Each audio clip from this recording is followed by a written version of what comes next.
Hello everyone, it's Shane Kanto, your Wasteland reviewer, and I'm here to review Pain Hustlers.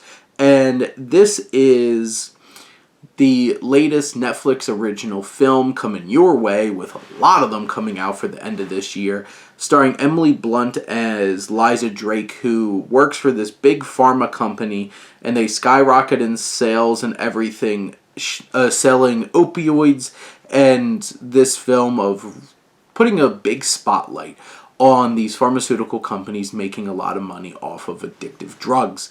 And you've seen this dealt with in Dope Sick on Hulu.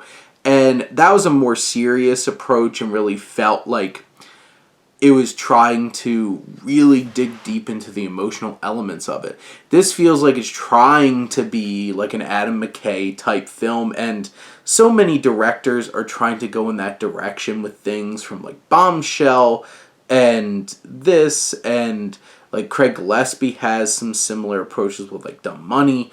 And this is from director David Yates, who basically has only made Harry Potter like Wizarding World films and that Tarzan movie in a long time, and just doesn't feel like he really has that like grasp on what makes Adam McKay's films work the way that they do.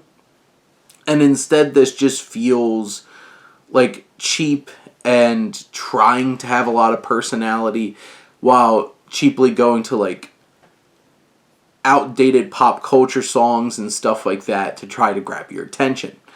Overall, I think Emily Blunt is the real standout here. She brings a lot of emotion and depth to her character Liza.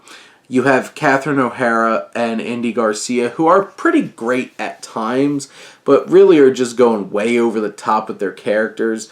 Chris Evans is so despicable in his role, it does really work. I think the acting is probably the biggest thing that stands out about this film. And you have the likes of Brian Darcy James, Jay Duplass, and young Chloe Coleman popping up in there as Emily Blunt's daughter, but it's Blunt who brings the emotion, the impact.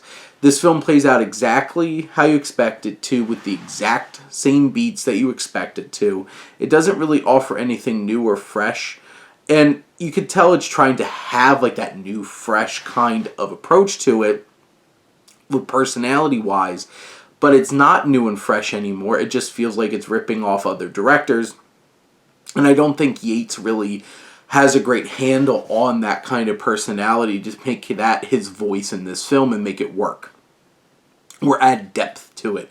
This feels extremely surface level, except for some of the emotional moments and the performances, and if it weren't for them, this film would feel really, really flat. But overall, I do think it's just an okay kind of film. It's very mixed bag experience, but overall, I think Blunt is the real shining star here, and it is about something important, and I hope that it does bring attention to it. But those are my thoughts on Pain Hustlers. Let me know what you think, and let's talk some movies. But thank you as always for tuning in and supporting your Wasteland reviewer.